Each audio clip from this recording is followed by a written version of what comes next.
வாழ்க வையகம், வாழ்க வையகம், வாழ்க வளமுடன். ஜனவரி 5 வேதாத்ரி மகரிஷியின் அமுத மொழிகள். எந்த நிகழ்ச்சியானாலும் முடிந்தவரை ஏற்று தன் கடமை ஆற்றுவோம். பின் அதனால் என்ன விளைந்தாலும் ஏற்றுக்கொள்ள தயாராக இருப்போம். ஆம் அன்பர்களே, நம்ம மனசுக்குள்ளாக நம்ம ஒரு செயல் செய்துட்டா அதனால் விளைகின்ற இன்பமோ துன்பமோ அதை செய்வதற்கு முன்பே சரியாக யோசித்து செய்ய பழகிக்கொள்ள வேண்டும்.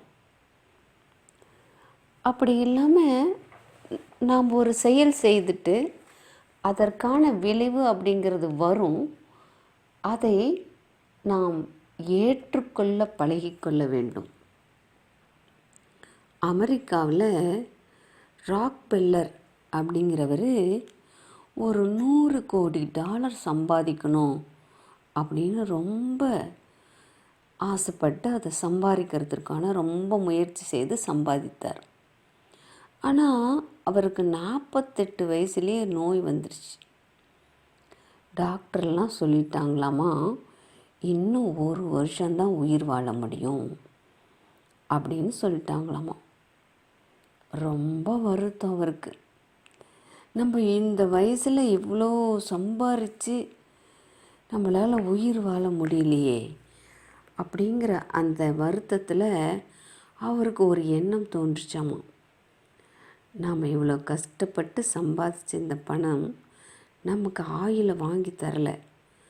அதனால் இந்த சொத்துக்களை எல்லாம் அறக்கட்டளையில் எழுதி வச்சு அங்கே நோயால் பாதிக்கப்பட்டவர்களுக்கெல்லாம் பயன்படட்டும் அப்படின்னு சொல்லி அவர் சம்பாதித்த $99 கோடி அவர் ஒரு அறக்கட்டளைக்கு எழுதி வச்சிட்டார்.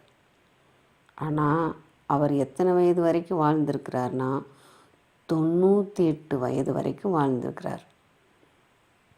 அப்போ நம்ம எதை நினைச்சு ஓடுகிறோமோ அதை செய்வதற்கு நம்முடைய கடமை, நம்ம ஒரு கடமையை செய்யணும்னா அதற்கான எந்த விளைவு வந்தாலும் அதை என்ன பண்ணணுங்க, ஏற்றுக்கொள்ள தயாராக இருக்கணும். அந்த ஏற்றுக்கொள்ளக்கூடிய ஒரு பக்குவம் வந்துட்டாவே நம்ம வாழ்க்கையில் எல்லாமே சக்ஸஸ்ஃபுல்லாகலாங்க. அந்த ஏற்றுக்கொள்ளக்கூடிய தன்மை தான் நமக்குள்ளே வர்ற வரைக்கும் நமக்கு அந்த மனோபலம் அப்படிங்கிறது வேணும். சக்தி இருக்கும் வரை சம்பாத்தியம், சகல பந்தக்கள் கூட்டம், முக்தி வயோதிகம் வந்துடும்போது முன்பு சூழ்ந்தவர் எல்லாம் கூட்டம் வராது. அப்போ அதை புரிந்து கொண்டு நம் வாழ்க்கையில் எது வந்தாலும் ஏற்றுக்கொள்ள ஒரு தயாரான நிலைக்கு நம்மை தயார்படுத்துவது நம் மகரிஷி கொடுத்த மனவளக்கலை தாங்க. இதில் தான் எந்த ஒன்றையும் ஏற்றுக்கொண்டு இறைநிலையே எல்லாமாக இருக்கிறது அப்படிங்கிற உணரக்கூடிய அற்புதமான கலையை நமக்கு சொல்லி கொடுத்துருக்கிறார். அன்பர்களே வாரீர், அறிவின் இருப்பிடம் அறிந்து இன்பமுற.